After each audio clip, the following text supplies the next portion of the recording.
y hoy tenemos a un invitado muy especial que nos hablará sobre la problemática del deporte en nuestro país y a nivel global. Daniel Aceves Villagrán, qué gusto que nos acompañe, es un honor tenerlo aquí con nosotros. Doctora, el privilegio es para nosotros y sobre todo estar esta tarde contigo, con todo el público que a través de las multiplataformas están siguiendo pues este diálogo que, como bien lo apuntas, se da en el marco de los Juegos Olímpicos de Tokio 2020+1. Muchas gracias, Daniel, qué gusto. Además, yo quiero comentar, eso se tiene que presumir, Daniel y yo fuimos compañeros en la Prepa 9 de la UNAM, fuimos compañeros de banca literalmente, y por cuestiones del destino y de la vida profesional de cada quien, pues no mantuvimos más contacto posteriormente. Sin embargo, me da mucho gusto este reencuentro y en estas condiciones. Muchas gracias. No, al contrario, y por supuesto que es un feliz reencuentro. Te recuerdo con toda nitidez cuando tuvimos esta feliz coincidencia en la preparatoria número 9 de la Universidad Nacional Autónoma de México, y pues siempre te has distinguido por ser una mujer con un gran capital intelectual. Seguramente muchos hemos seguido tus pasos a través de las aportaciones que has realizado. Tengo dos familiares que han hecho trabajos contigo y que pues siempre se sienten muy orgullosos. Uno de ellos es Mauricio Daniel Aceves Torres, quien ha estado ahí vinculado a algunos trabajos que has realizado en temas diplomáticos. Así que es un feliz reencuentro y siempre muy orgullosos de tus aportaciones para nuestro país, doctora. Muchas gracias. Muchas gracias, Daniel. Nosotros también estamos muy orgullosos de tus logros porque son logros que sentimos nuestros. Yo quiero presentar algunos datos curriculares de nuestro invitado. Daniel Aceves Villagrán es doctor en alta dirección, maestro en comunicación organizacional, licenciado en Derecho, reside aquí en la Ciudad de México y actualmente es director de la Fundación Alfredo Harp Elú para el Deporte. Él recibió el Premio Nacional del Deporte en 1984, en 2011 y en 2017. También preside la Asociación de Medallistas Olímpicos de México y la Asociación de Olímpicos Mexicanos y es miembro permanente del Comité Olímpico Mexicano. Él fue medallista olímpico en los Juegos Olímpicos de Los Ángeles en 1984 en la categoría de lucha greco-romana.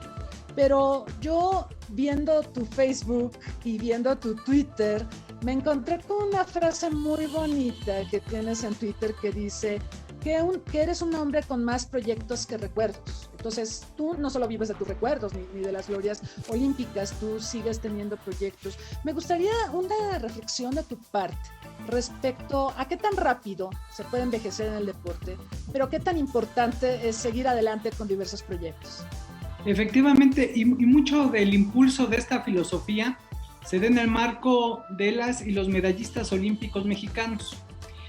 México actualmente ha obtenido 72 preseas, 13 de oro, 24 de plata, y con lo que se ha obtenido en Tokio, 33 medallas de bronce.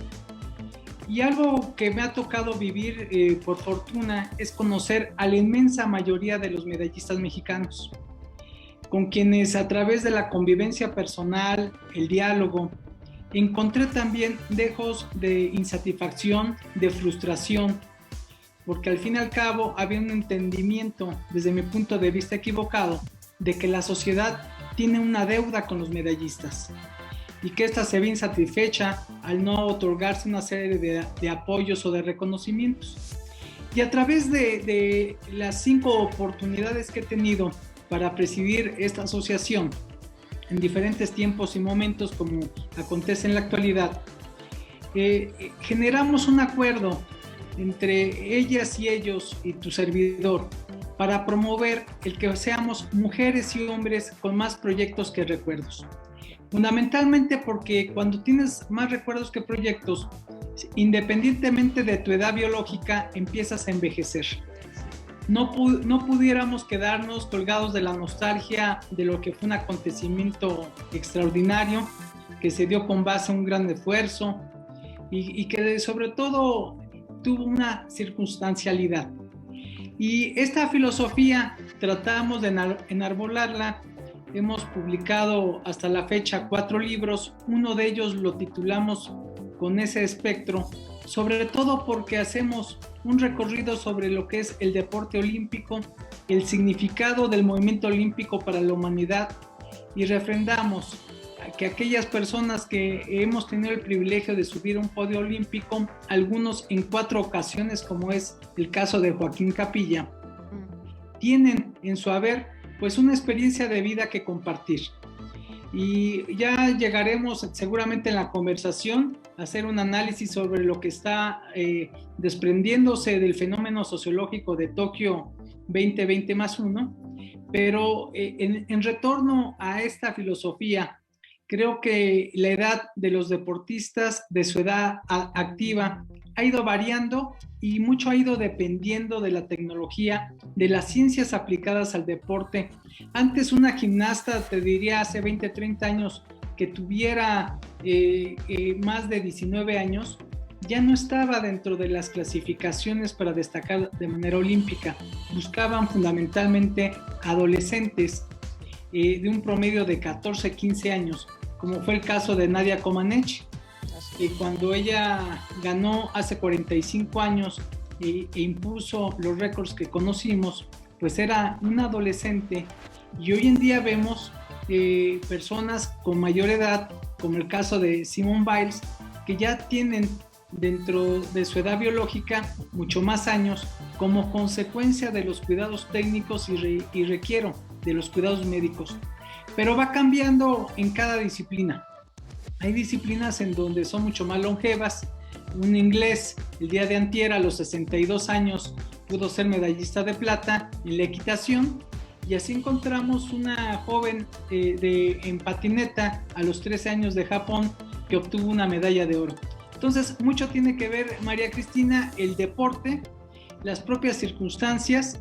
Hemos ubicado los éxitos de los mediofondistas africanos, sobre todo de Kenia, de Etiopía, quienes en su promedio de rendimiento es alrededor de los 21 a los 28 años, pero su esperanza de vida es muy corta. Tienen una esperanza de vida de alrededor de 58 años. Entonces, creo que no hay una fórmula generalizada, pero hoy en día se ha ido aplazando no solo la esperanza de vida como un fenómeno bienvenido de la humanidad, sino también esa esperanza de vida dentro del deporte de alto rendimiento, que cada vez se ha hecho un poco más longevo. Pero hay un tema subyacente que es la preparación de los atletas para los Juegos Olímpicos, y el hecho de que la pandemia modificó por todas las restricciones que impuso, la sana distancia, el quedarte en casa, en fin, impuso una serie de condiciones adversas para el desempeño de actividades deportivas o incluso para la activación física. ¿Cómo valoras tú el desarrollo de estas Olimpiadas a la luz de la pandemia, pero de la exigencia que normalmente tienen los atletas para foguearse, para ir a competencias y prepararse para, por ejemplo, una justa como las Olimpiadas? María Cristina, creo que a 4 días de que concluyan los Juegos Olímpicos ya podemos tener algunas reflexiones sobre el significado de los mismos y lo que representó la postergación de los mismos durante un año. Nos encontramos hoy por hoy con el abatimiento de marcas mundiales y olímpicas en las pruebas de natación, de atletismo. Nos encontramos una globalidad en los resultados, es decir, cómo el resurgimiento del deporte chino, no solo desde Beijing 2008, sino realmente el acaparamiento de resultados importantes. Y esto se va contrastando un poco con los análisis que hemos tenido en últimas fechas sobre el número de medallas que ganan los países más desarrollados del G8. Los países del G20, por ejemplo, en la primera instancia ganan el 56% de las medallas, por lo menos así fue en Río 2016, El grupo de los 20, en donde ya está México y otras economías emergentes, está la India, China, por ejemplo, ganan el 77% de las medallas. Entonces, estábamos ubicando una correlación entre el desarrollo económico, social y político de los países con el número de preseas obtenidas. Hoy, algo que casi no se ha mencionado, doctora, es de que ya la próxima sede de los Juegos Olímpicos del 2032 se le otorgó a Australia.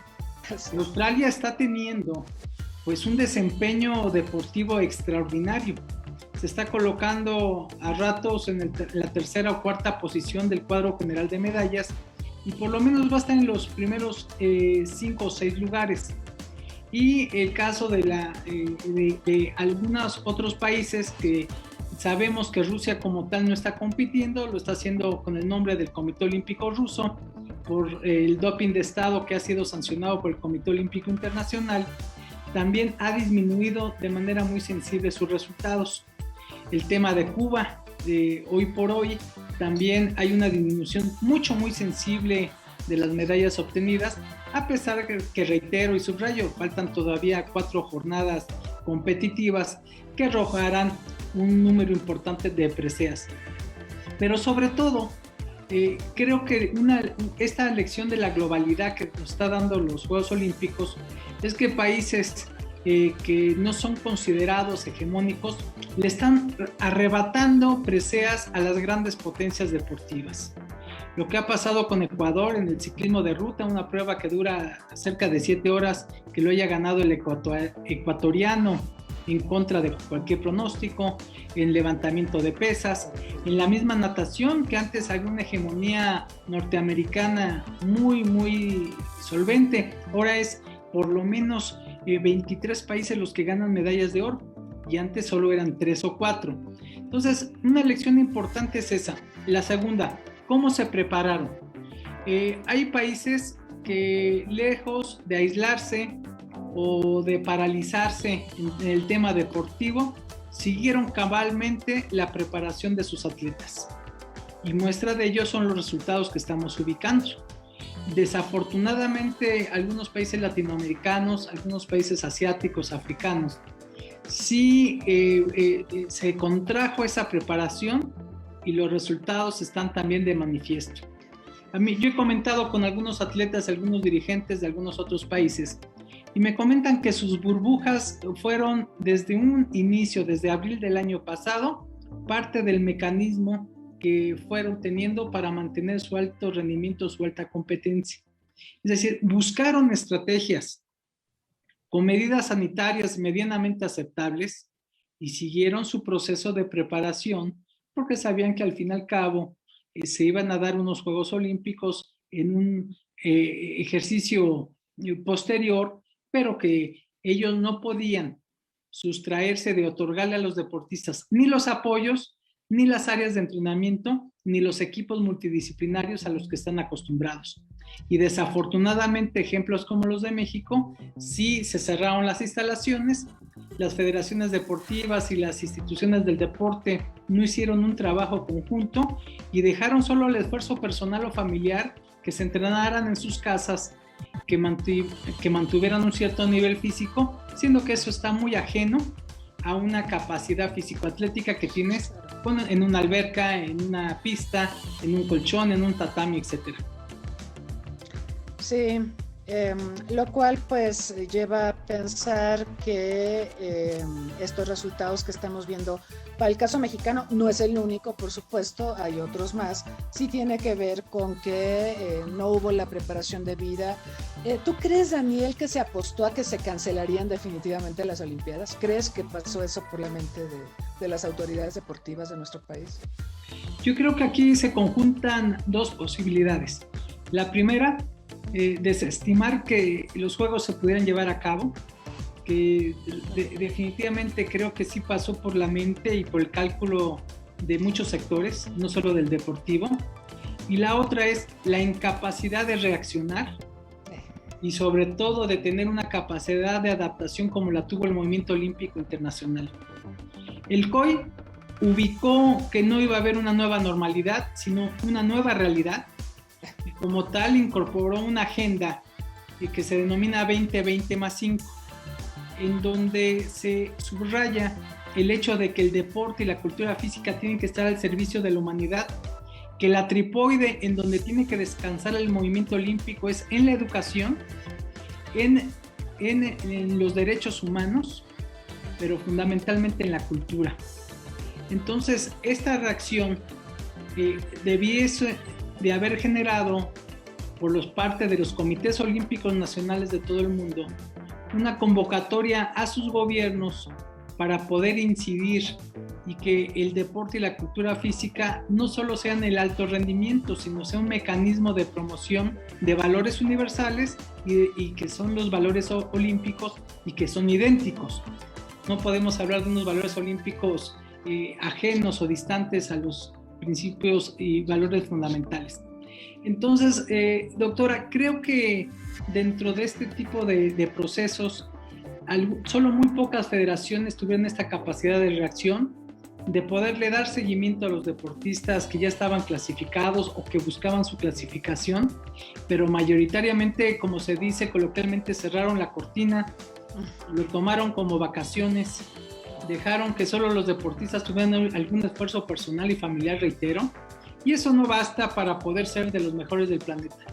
Es apostarle a algo que hoy se está repercutiendo con los resultados y que al fin y al cabo algunos países pues sí tuvieron la voluntad, por lo menos en sus disciplinas prioritarias, en donde sabían que podían obtener preseas, de apostarle a un trabajo que no es de hace 3 o 4 meses, sino es un trabajo que lleva varios años y que en este ciclo olímpico tiene su punto culminante en lo que hoy estamos viviendo.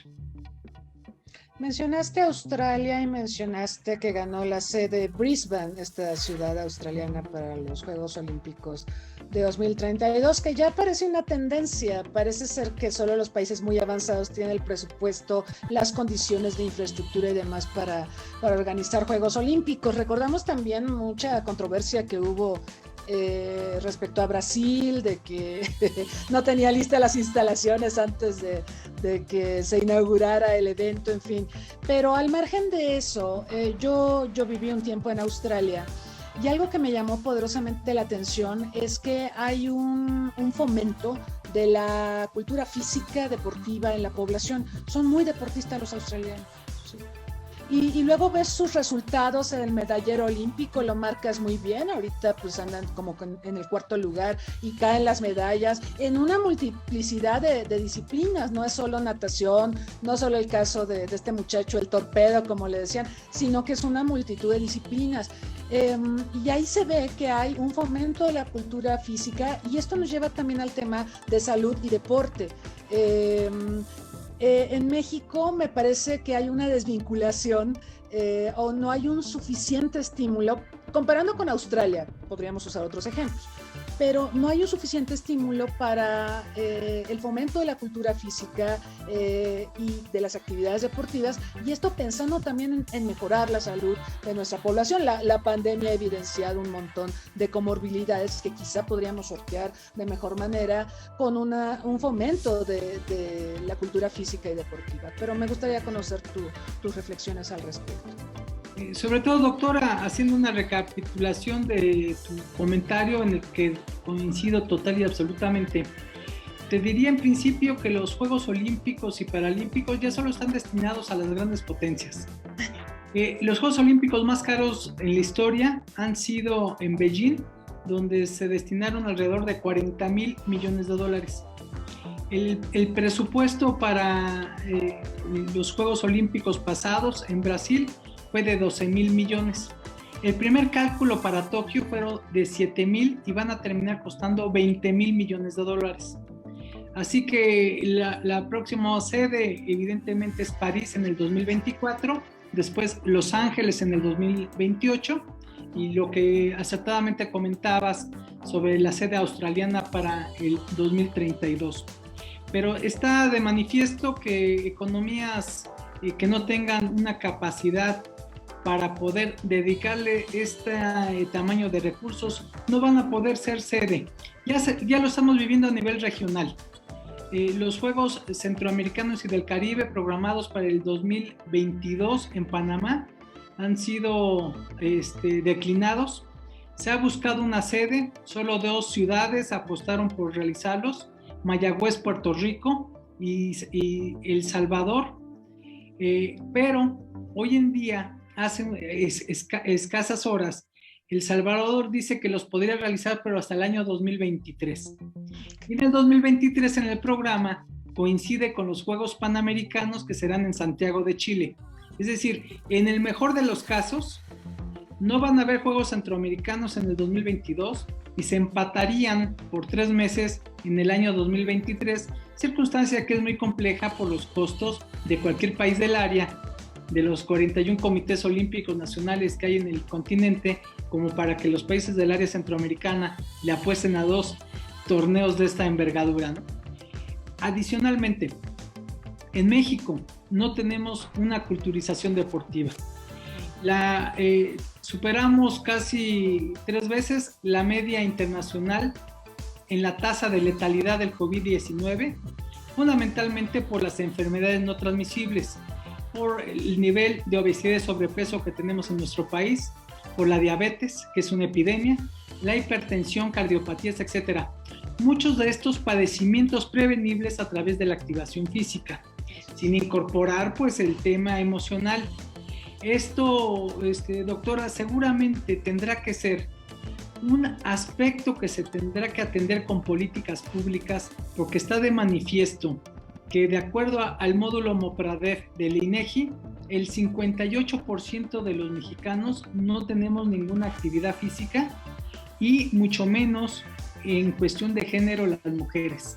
Las mujeres se activan mucho menos físicamente que los hombres, pero ya de por sí estos porcentajes son inferiores a la mitad, pero ni siquiera en este contexto pudiéramos decir que quienes se activan físicamente lo hacen de manera suficiente de acuerdo a los parámetros de la Organización Mundial de la Salud, que son por lo menos 150 minutos a la semana de actividad física moderada o 75 minutos de actividad física vigorosa. Entonces tenemos un grave problema.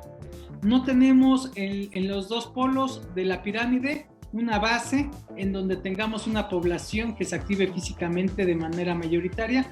No hay esta cultura de autocuidado de la salud. Y por el otro lado, en la parte superior del alto rendimiento, pues no existen las condiciones para tener un programa de mediano y largo plazo. Una de las deficiencias más importantes en la Administración Pública Federal es que no hay un plan del deporte y la cultura física. Es decir, se está violentando una serie de legislaciones y de obligaciones de los servidores públicos, ya que hay un Plan Nacional de Desarrollo 2019-2024, un Plan Sectorial de Educación, pero no se ha elaborado, o por lo menos presentado, un plan de deporte y de actividad física.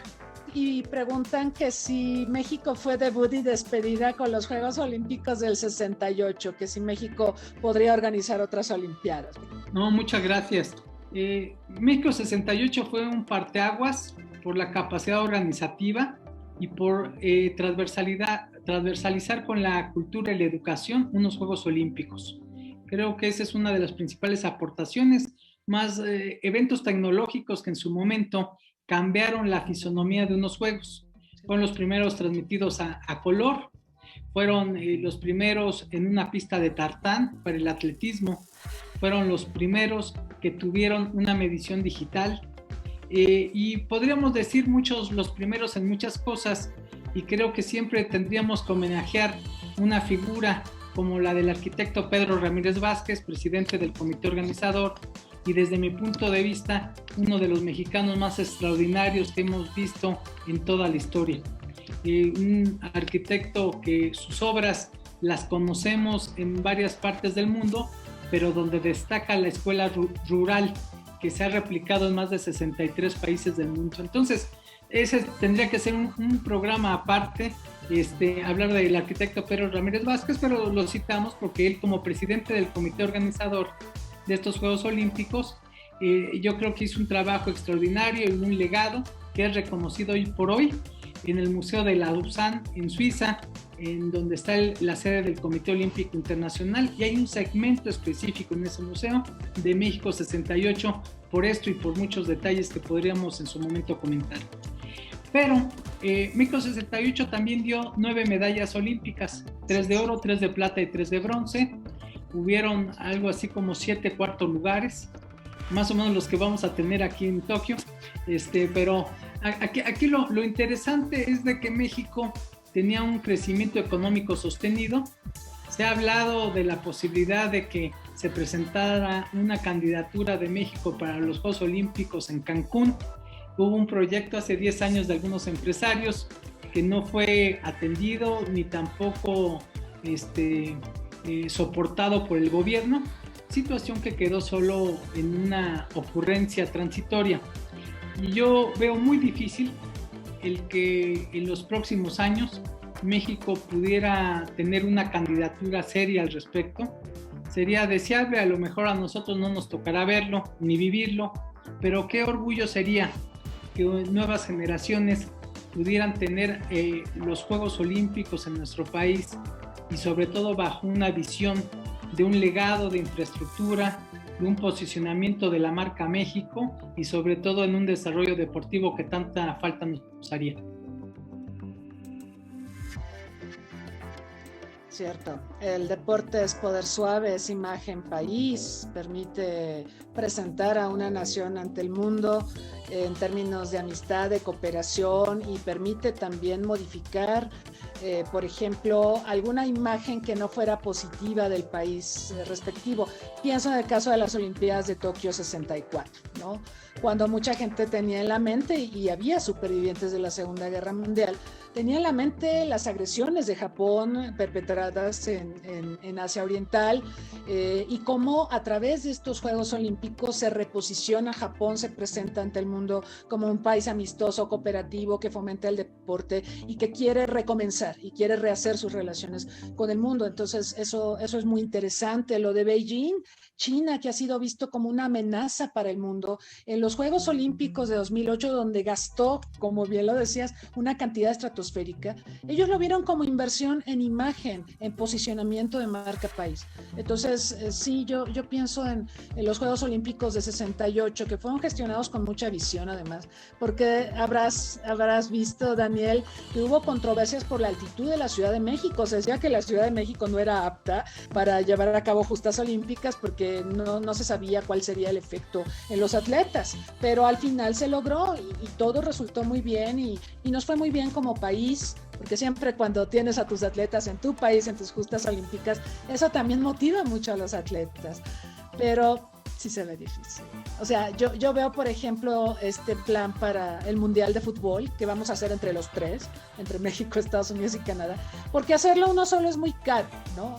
Entonces, vaya, es un ejemplo de la repartición de costos y de lo difícil también que puede resultar. Sin embargo, sí tendríamos que pensar en que puede ser una inversión y un reposicionamiento de los países y de la marca país, sobre todo, que es algo sumamente interesante. Y aquí, doctora, habría que sumar estas experiencias de Beijing, de Tokio en el 64, la de Londres en 1948.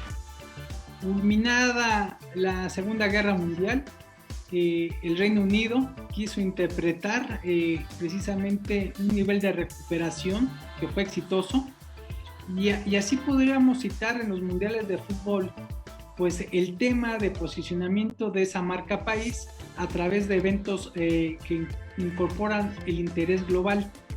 Este mundial del 2026, en donde Estados Unidos, Canadá y México organizan algunos encuentros, de los 60 encuentros, 40 son en Estados Unidos, 10 en Canadá y 10 en México. No obstante, creo que los organismos internacionales tendrán que visualizar también algo parecido para los Juegos Olímpicos. Yo ya esperaba que para 2032 tendría que ser algo compartido. No se da hasta ahorita. El anuncio que da el COI es solo en relación a Australia, pero yo creo que se llegará el momento en donde tendrán que compartir sedes. lo que hará perder un poco este romanticismo y esta visión de los Juegos Olímpicos, pero podría ser pragmático, sobre todo en atención a lo costoso que es la organización de estas justas. Y a nivel regional, lo comentamos hace unos minutos, ya hay una gran dificultad para los países centroamericanos y del Caribe de hacer estas justas. Hoy en día, estos Juegos Panamericanos de Santiago de Chile en el 2023, con las problemáticas sociopolíticas que se vivieron hace algunos meses, estuvieron en riesgo, porque ante las circunstancias sociales que se viven, hay sectores de la sociedad que rechazan la edición de los Juegos. Y esto era ya una protesta prepandémica. Entonces, a nivel regional yo creo que vamos a estar viviendo y sufriendo la incapacidad de las naciones para albergar este tipo de juegos y la tendencia desafortunada pudiera llegar hacia su extinción, precisamente porque unos Juegos Centroamericanos del Caribe aglutinan alrededor de 7,000, 8,000 atletas, más todo lo que le acompaña. Estamos hablando de asistencias de aproximadamente 25 o 35,000 personas, que mucho tiene que ser sufragado por los países o las ciudades sedes. Sería lamentable que estos Juegos Centroamericanos y el Caribe desaparecieran, porque yo creo que son importantes también para la preparación de los atletas. O sea, son competencias que tienen una validez y que tienen un rigor y que son importantes. El fogueo del atleta, yo creo que eso es extremadamente importante, pero sí está el tema económico subyacente a si se puede o no se puede continuar. Habría que pensar entonces en esta propuesta de las sedes compartidas. Vamos a ver si en el futuro se replica. Lo vamos a ver ahora en el Mundial de Fútbol de América del Norte. Vamos a ver si eso inspira a pensar en una opción compartida. Nos pregunta Claudia Mendoza ¿por qué México, si obtuvo contigo una medalla olímpica en lucha grecorromana, no ha vuelto a figurar en el medallero olímpico en esta especialidad? Claudia, muchas gracias. Han habido experiencias únicas en varias disciplinas. Por ejemplo, en esgrima, Pilar Roldán, México 68, pues es la única medalla que ha habido en esa especialidad. Y en Berlín 1936 el básquetbol obtuvo bronce, ya no se ha vuelto a repetir una medalla.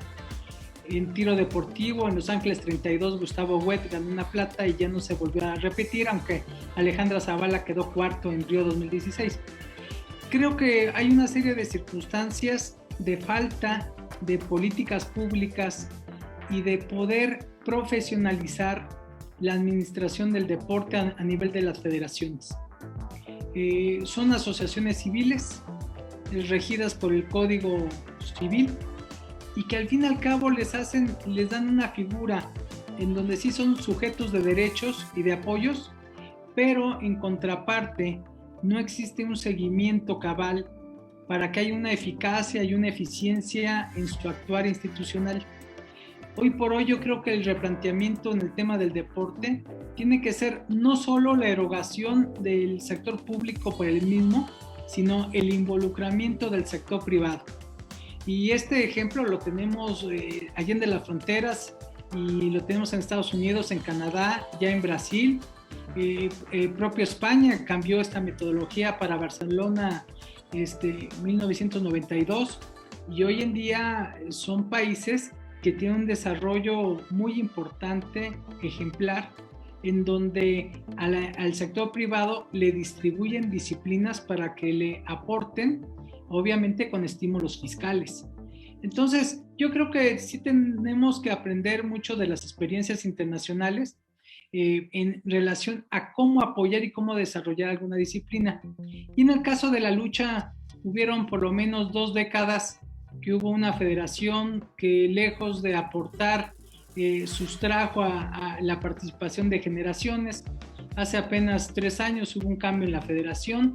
Entonces creo que desafortunadamente, a pesar de que hay talento, de que hay capital no solo intelectual sino también personal, se necesita el acompañamiento para que se puedan tener resultados en esta y en otras disciplinas. Muy bien, Daniel. Tocaste un tema sobre el que también me gustaría conocer tu opinión, que es justamente el involucramiento del sector privado en las actividades deportivas en nuestro país. Escuché que, por ejemplo, el grupo Value estaba gestionando con otros empresarios reunir los recursos necesarios para los boletos de avión de nuestros atletas para estas justas olímpicas. Pero digamos, más allá del tema de los boletos de avión, que se agradece, por supuesto, está la preparación. Tenemos casos formidables. Estados Unidos es un buen ejemplo y los demás países que mencionas, Brasil, España y demás, donde tenemos el involucramiento del sector privado y esto permite una preparación formidable de los atletas y también les permite opciones de vida, de calidad de vida, porque, bueno, es triste de repente ver atletas que tienen una vida bastante austera y han destacado por el afán de superarse, pero por el trabajo de ellos o de sus familias, pero sin ningún tipo de apoyos. Entonces, ¿cómo está en México este apoyo e involucramiento del sector privado? En primer lugar, yo coincido contigo, el grupo Value de Carlos Bremer Gutiérrez ha tenido a bien hacer un acompañamiento a deportistas ya consolidados fundamentalmente. Y estos son una imagen muy clara de lo que sí se puede comercializar, de la vía para apoyarlos y sobre todo para acompañarles para que una vez que dejen de ser deportistas pues no tengan una problemática económica importante, es decir, hay un tema de educación financiera. Hay modelos, como bien lo señalas, en donde se dio el caso de España. A muchas transnacionales, por decir marcas refresqueras, de comida, de transportes, etcétera, les distribuyeron disciplinas deportivas. Fueron 10. Por ejemplo, tiro con arco a tal transnacional. Y les pidieron que ellos generaran con la federación un programa de trabajo a 16 años para que contrataran a los mejores entrenadores del mundo, tuvieran las mejores instalaciones y los estímulos fiscales, la deducibilidad de impuestos y ir acompañando a la inversión de las empresas, porque las empresas evidentemente no tradicionalmente son altruistas, sino que tienen que tener un mecanismo. Y les fue exitoso. En muchas de las disciplinas avanzaron. Por ejemplo, el equipo Santos de Brasil, un equipo de fútbol muy connotado, apoya el básquetbol. Entonces, yo creo que la distribución de responsabilidades con el sector privado es fundamental, porque no es un presupuesto en este caso sería del Estado mexicano, que es del que depende el desarrollo de una disciplina. Y en cambio, las instituciones del deporte, por ejemplo la CONADE en México, debiese de dedicarse a coordinar esto, pero apostarle al deporte social, al deporte paralímpico, al deporte universitario, al deporte estudiantil, al deporte autóctono. Yo creo que debiese de haber para el deporte de alto rendimiento, que es solo una élite, un esquema diferenciado. Hoy en día, y desde que se dio el FODEPAR, que acaba de ser extinguido, el Fideicomiso para el Deporte de la Alta Competencia, apareció en el 2004 y en estos 27 años se ganaron 27 medallas olímpicas.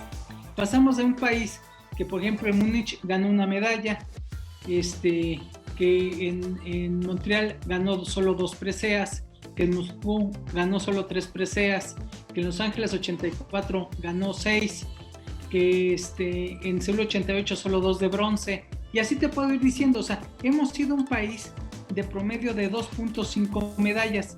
Esto cambió desde Sydney 2000 a la fecha, en donde se hizo un promedio de entre 5 y 6 medallas. Situación que hoy lo vemos corto, pero ante una realidad que venimos de 2.5 medallas en promedio. Entonces, sí tenemos que ubicar la necesidad de incorporar el sector privado con responsabilidades muy claras y en donde haya una transparencia en la aplicación de los recursos. Los empresarios no le quieren apostar al deporte porque tienen la sospecha de que va a haber corrupción, de que se va a manejar estos recursos, que no hay eficacia, no hay eficiencia, no hay rendición de cuentas y que no llevan un proceso que tú y yo aprendimos en la escuela de manera muy concreta con los 4 pasos administrativos. Tiene que haber un diagnóstico, una planeación, una ejecución y una evaluación. Entonces, los empresarios lo que han pedido históricamente es eso y no se les ha otorgado por múltiples razones. Entonces, esta desaparición e extinción de este fideicomiso ahorita ya está repercutiendo y por supuesto va a repercutir en los próximos ciclos olímpicos si no hay una rectificación de políticas públicas. Qué terrible, qué terrible. Lo de los fideicomisos ha sido motivo de mucha preocupación, porque no solo fue en el deporte, fue también en las artes, la ciencia, la cinematografía, en fin. 108 fideicomisos. 108 fideicomisos, sí.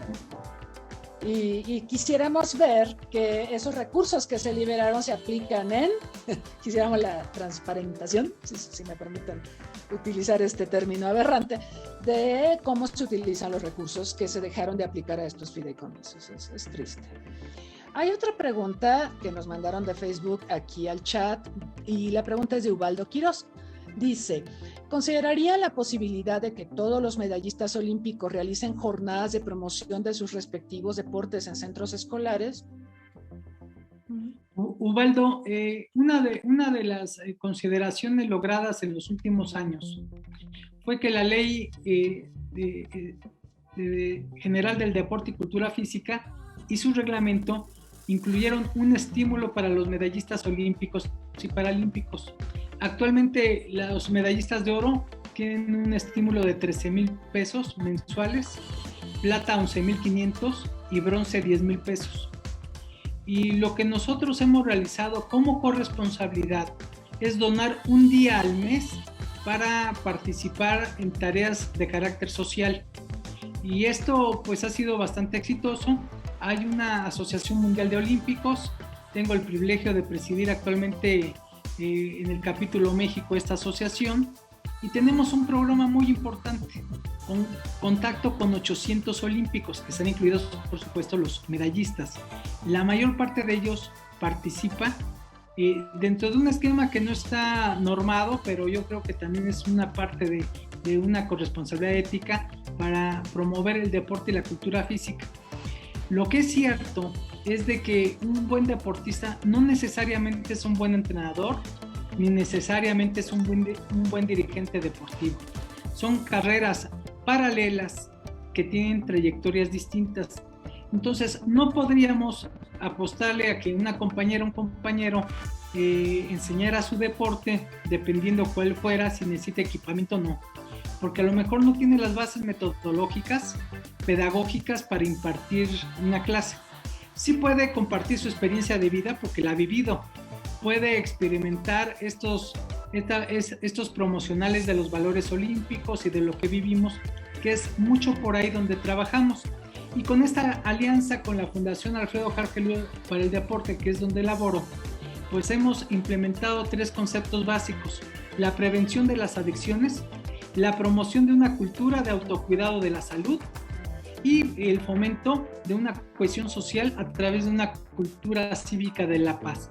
Entonces, tenemos ejes de actuación, tratamos que la mayor parte de esta comunidad participemos, sobre todo en escuelas, en comunidades, en barrios, colonias, unidades habitacionales, bajo un programa muy específico en donde, reitero, participan un gran número de medallistas, pero también de olímpicas y de olímpicos de nuestro país.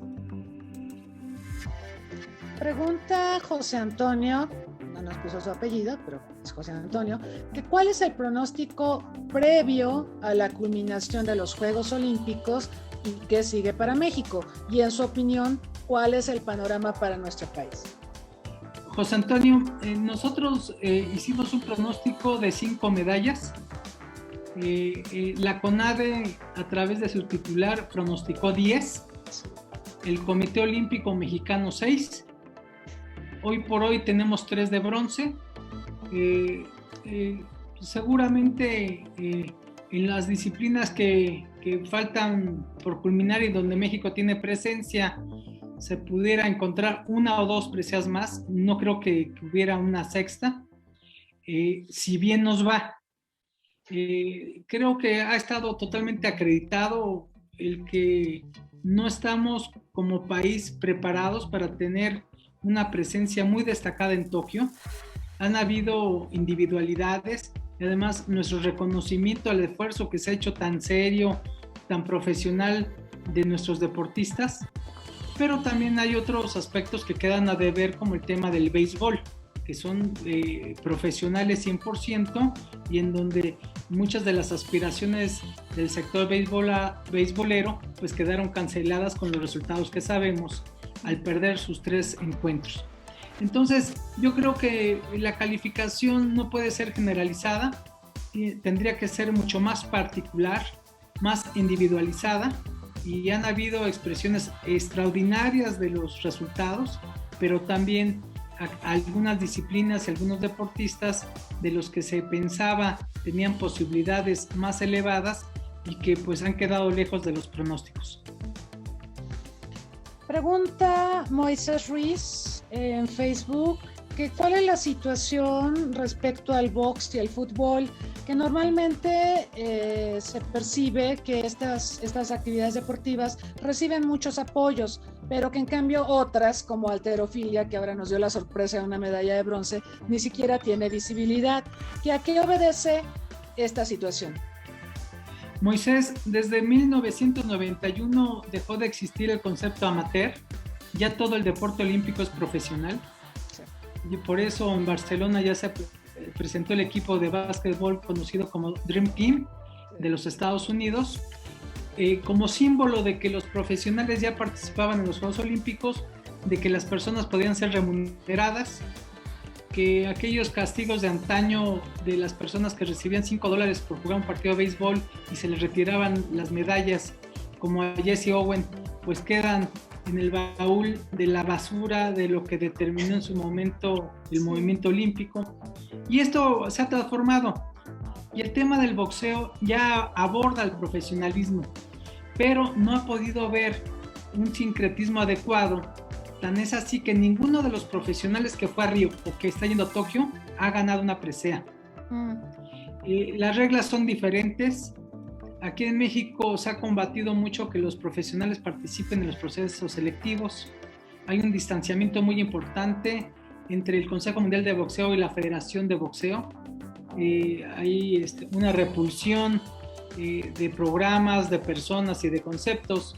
Entonces, en ese sentido, creo que se tiene que albergar una nueva fórmula de vinculación para poder tener no solo un trayecto de ser competidor olímpico al profesionalismo, que eso se da recurrentemente, sino también a la inversa, que deportistas profesionales se puedan conservar como tales participando en el boxeo olímpico. Y en relación al fútbol se cuece aparte, es el deporte más popular del planeta. Ahí el movimiento olímpico poco tiene que ver.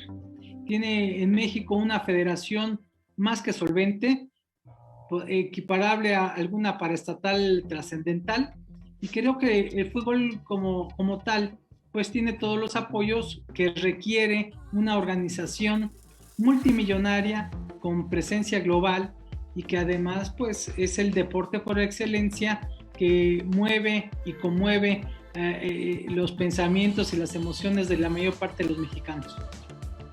Es cierto, es cierto. Vamos a desear que les vaya muy bien, ahora que me parece que enfrentan a Japón, al anfitrión. Tu opinión, Daniel, sobre Cuba, el amateurismo. Hubo ahora una controversia también porque un boxeador que era cubano se naturalizó español y lo derrotó un cubano, y este cubano hizo un discurso político donde reivindicó al régimen y todo esto se politizó. Pero tú hace un momento mencionabas que Cuba ha descendido en el medallero. Sí, antes tenían más resultados positivos, gratificantes. Esto ha cambiado. ¿Cuál es tu opinión sobre Cuba, el amateurismo y la situación del deporte en ese país?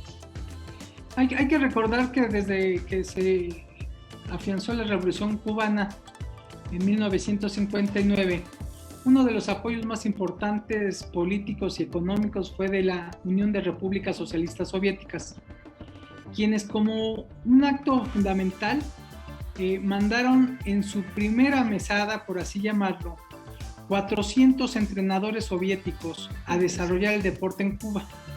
Esto fue en la década de los 60.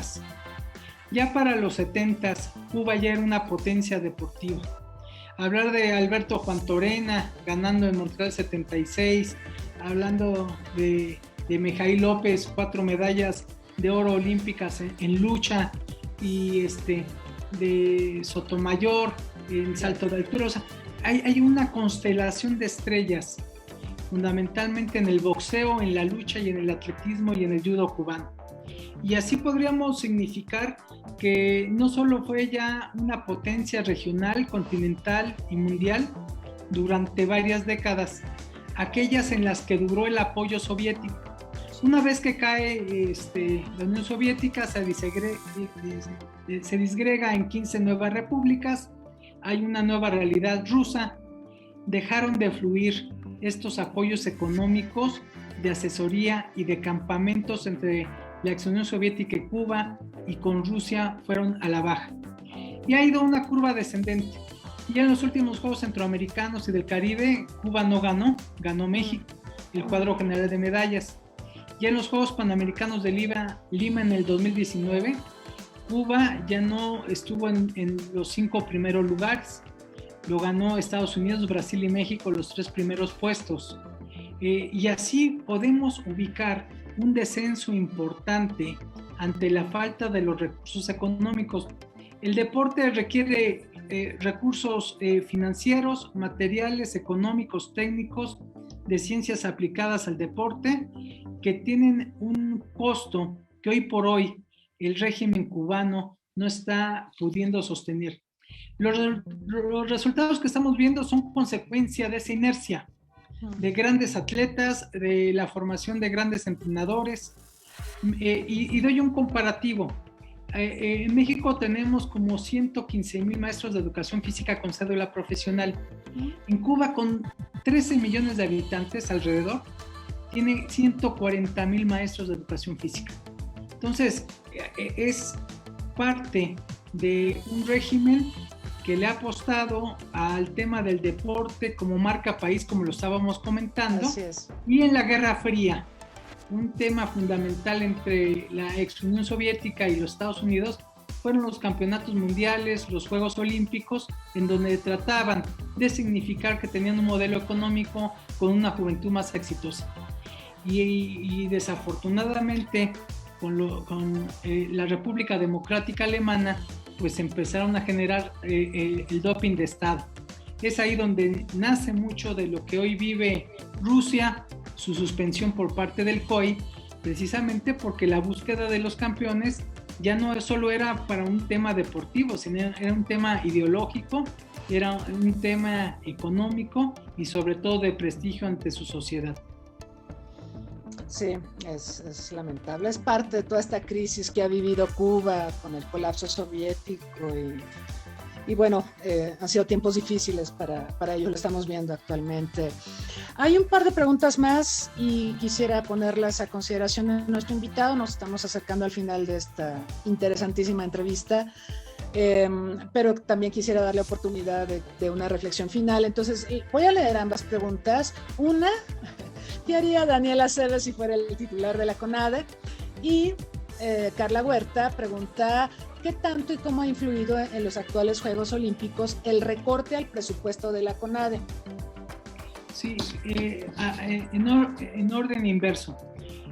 El que se haya pasado de un presupuesto en el 2013 de 7,000 millones de pesos para la CONADE a casi 2,300 millones de pesos para el año 2021 nos habla de la intrascendencia que tiene esta actividad, porque si nosotros lo dividiéramos entre 126 millones de mexicanos, estaríamos ubicando que unos cuantos centavos nos corresponderían para el fomento de la cultura física y el deporte. Entonces es un recorte muy amplio que no permite no solo atender el tema del alto rendimiento, sino sobre todo incorporar a los institutos estatales del deporte, a institutos municipales, un programa que esté fondeado y que esté estimulado con recursos financieros. Entonces creo que es una problemática importante, porque si solo nosotros ubicáramos el impacto de la diabetes en México, que es arriba de 80,000 millones de pesos, o sea, no hay una ecuación lógica que no estemos fomentando acciones preventivas de las enfermedades no transmisibles y que en cambio destinemos un recurso tan amplio de manera correctiva en temas sanitarios, no pasando por la prevención. Yo creo que ese es obviamente un tema muy amplio que nos daría para comentar muchas cosas. En relación, ¿qué haría si yo estuviera en la CONADE? Seguramente cosas muy diferentes de las que se han ido realizando. Y no porque esté yo más capacitado o porque tenga yo mucho más elementos que única y exclusivamente el deseo de escuchar a los especialistas. Antes era muy importante saber hablar, yo creo que hoy es importante saber escuchar. Y siempre en los equipos multidisciplinarios hay gente que sabe mucho más que cualquiera de nosotros. Y los programas y los proyectos no tienen que confundir lo deseable con lo posible. Creo que lo importante de la institución rectora del deporte y la cultura en México, del deporte, tendría que ir encaminada a hacer una transversalidad del deporte y la cultura física con la salud, con la educación, con el bienestar social, con la economía y con la seguridad pública.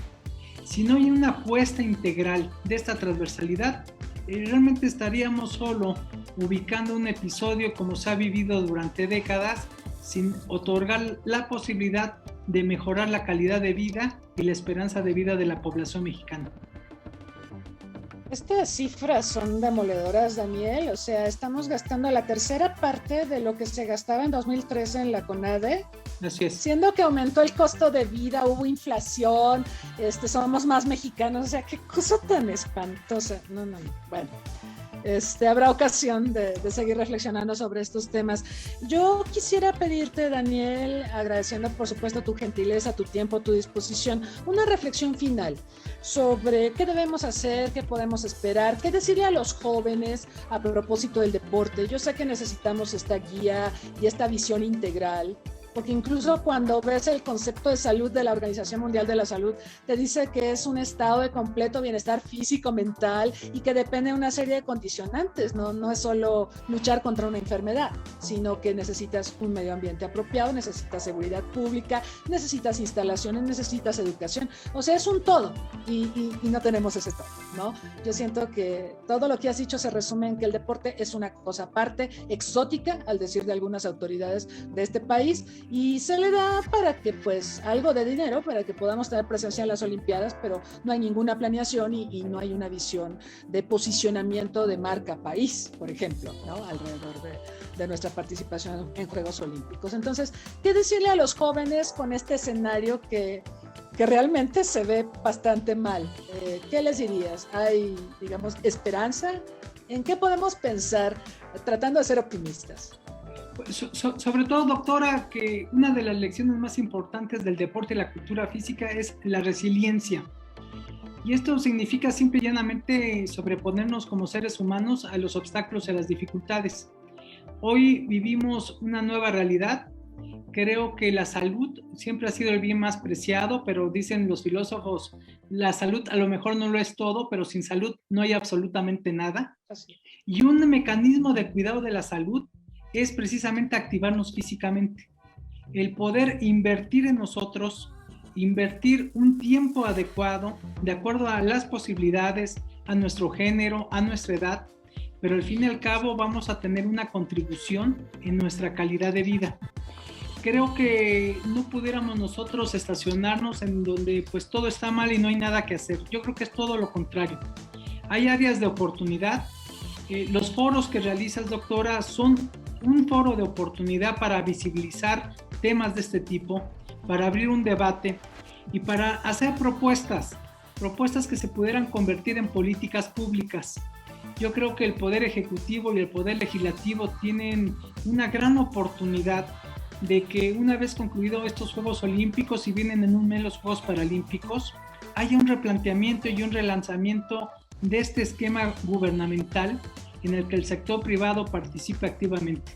Yo creo que más allá de filias y fobias y más allá de colores o de asuntos partidistas, la sociedad mexicana tiene que replantearse un esquema en donde el tema de la salud tiene que ir acompañado por el tema del deporte y la cultura física, por el tema de la prevención de las adicciones. Hoy tenemos una desnutrición emocional muy elevada, tenemos una falta de autoestima nacional y personal. Y creo que a través de un trabajo conjunto y de planteamientos en donde tenemos que participar todos, pudiéramos hacer un cambio, una transformación.